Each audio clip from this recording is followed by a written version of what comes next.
Bom dia, galerinha, bom dia, sejam todos bem-vindos mais uma vez, o dia está maravilhoso, tá bom? Essa semana aí foi uma semana muito abençoada. Hoje nós vamos estar lendo aqui no livro de 1 Timóteo e vamos estar trazendo aqui um versículo que se encontra lá no capítulo 1, no versículo 15 de 1 Timóteo, tá bom? Que vai estar escrito assim, ó. Esta é uma palavra fiel e digna de toda aceitação, que Cristo Jesus veio ao mundo para salvar os pecadores, dos quais eu sou o principal. E esse eu sou o principal não é eu aqui, tá? Mas o homem que estava escrevendo essas epístolas, que era Paulo, né? Depois da sua conversão. E aí ele está escrevendo isso daqui. Aí é maravilhoso a gente trazer bem claro as clarezas para que todo mundo, todos vocês possam entender de fato o livro, tá bom? Ele vai estar escrito assim, no 16. Mas por isso alcancei misericórdia, para que em mim, que sou o principal, Jesus Cristo mostrasse toda a sua longanimidade para exemplo dos que haviam de crer nele para a vida eterna. Ora, ao Rei dos séculos, imortal, invisível, ao Deus único, sábio, seja a honra e glória para todos sempre. Amém. Este mandamento te dou, meu filho Timóteo, que seguindo as profecias que houve aceita de ti, milites por elas boas milícias, conservando a fé e a boa consciência, a qual alguns, rejeitando, fizeram naufrágio na fé.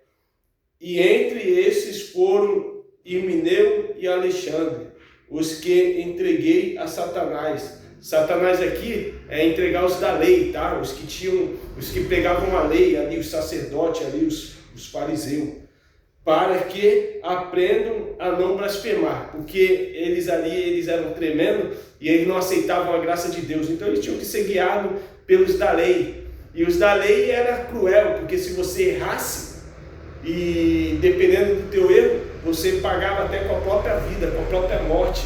E aqui, nessa época, era difícil estar na mão de Satanás, na mão dos sacerdócios, daquela época que dominava ali os lugares celestiais daquela região ali do primeiro século chamado Jerusalém. Então era muito difícil. Mas aqui o que eu quero trazer para vocês é o seguinte: muita gente fala que os irmãos eles têm que aceitar Jesus, que eles têm que se converter, que você tem que arrepender do seu mau caminho, dos seus pecados, suposto pecado, não, porque pecado nós não temos mais, porque Jesus tirou o pecado do mundo quando ele foi entregue ao madeiro, e pecado era a transgressão da lei. Então, quando não há mais lei, então também não há mais pecado. Então você e eu não poderíamos ser pecadores ou pecar contra Deus, porque Deus não deixou nenhuma lei instituída a nós, então nós não podemos ser mais vistos como pecadores. Por isso que nós somos justos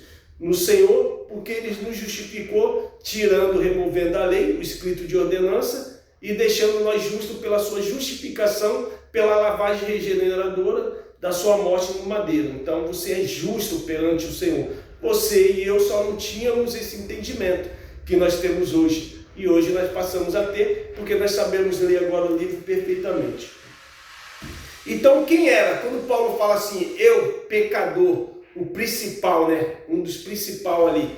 Ele sim estava vivendo um tempo que a lei estava em vigor, ele ainda criado aos pés. Vamos na história de Paulo. Quem era Paulo, né? Saulo. Saulo, ele era o melhor dos fariseus.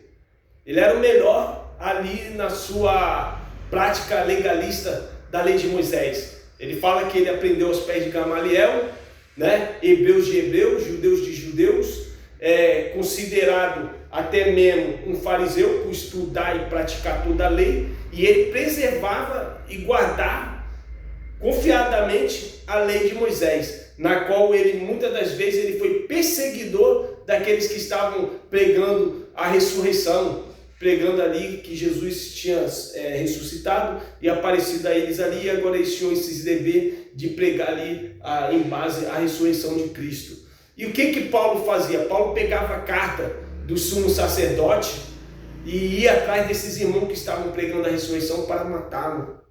E muitas das vezes eles torturavam, matavam criança, velho. Paulo, ele foi um homem que, enquanto ele era religioso, ele tentava ser fiel a todo custo, em base da lei judaica. Então ele perseguiu muito dos irmãos que estavam pregando ali a base da ressurreição de Cristo, e acabou matando muita gente.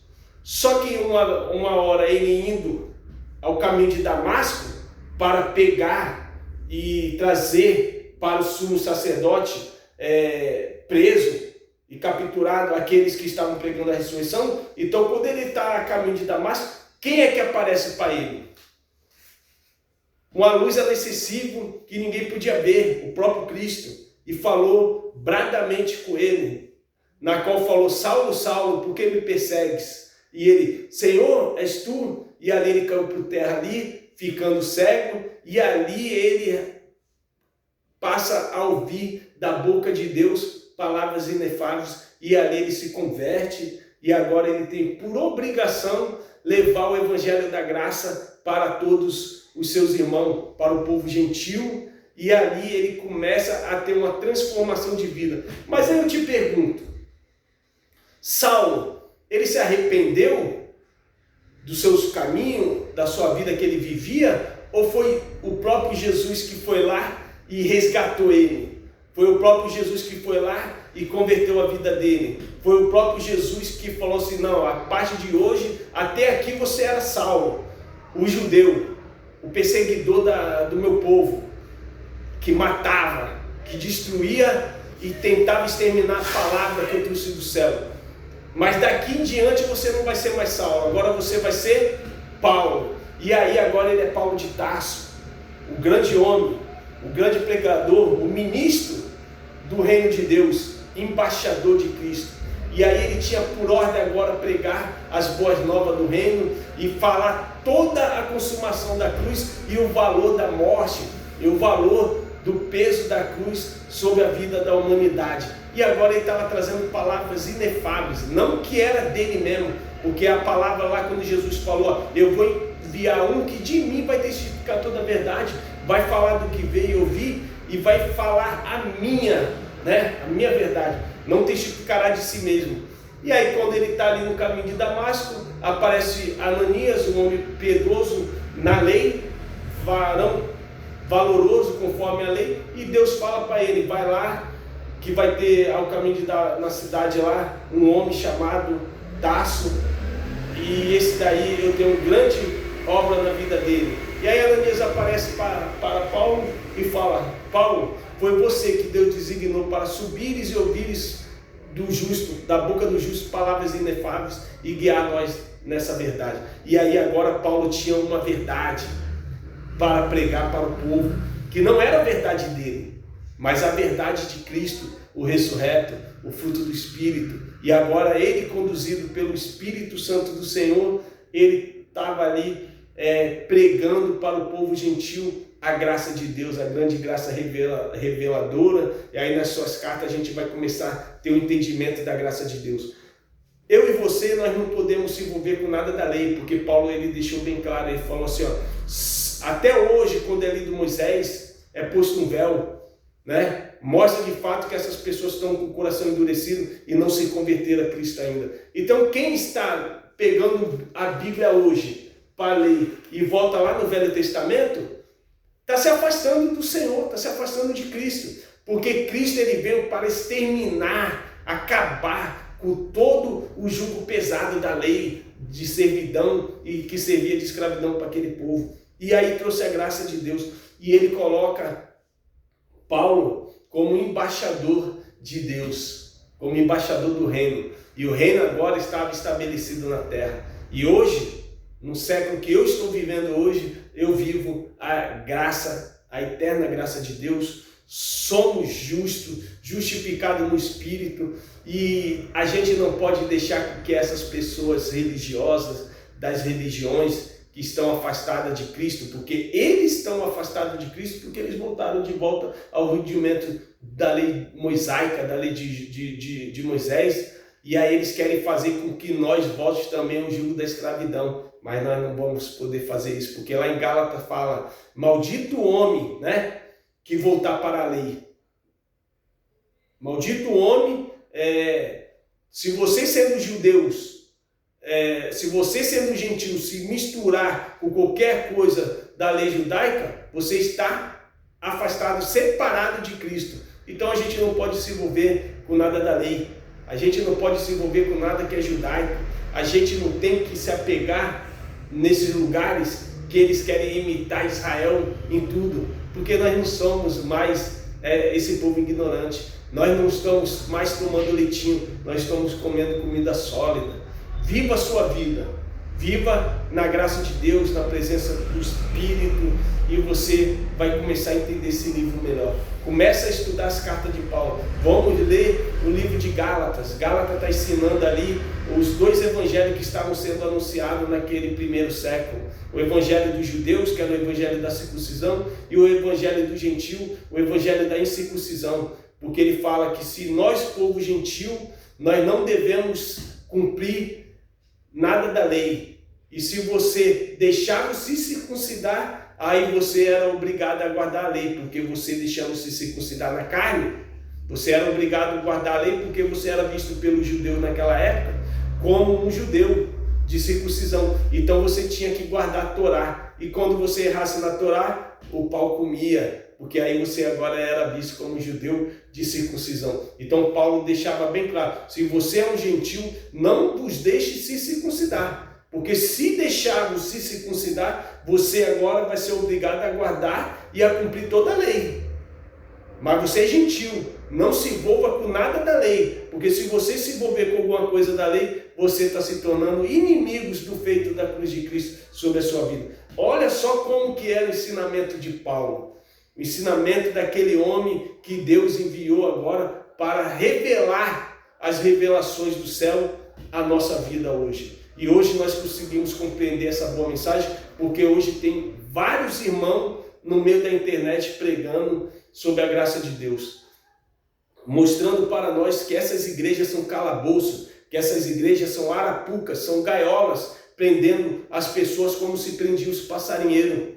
E eles fazem o que quer com essas vidas dentro desses lugares. Roubam, manipulam, molestam, maqueiam, né? A mente está cauterizada porque eles não vivem, não conseguem enxergar a graça de Deus sobre a vida deles. Isso daí é muito complicado a gente está falando aqui no meio da internet, porque muitas pessoas hoje são religiosas e faz parte desses calabouços, dessas arapucas, desses alçapões, e gostam de defender os seus pastores, mas ninguém gosta de defender a causa do Cristo, do ressurreto que Paulo anunciava e defendia, e na qual ele pagou com a sua própria vida, lhe perdendo a cabeça ali por Neros na era do ano 67 para 68.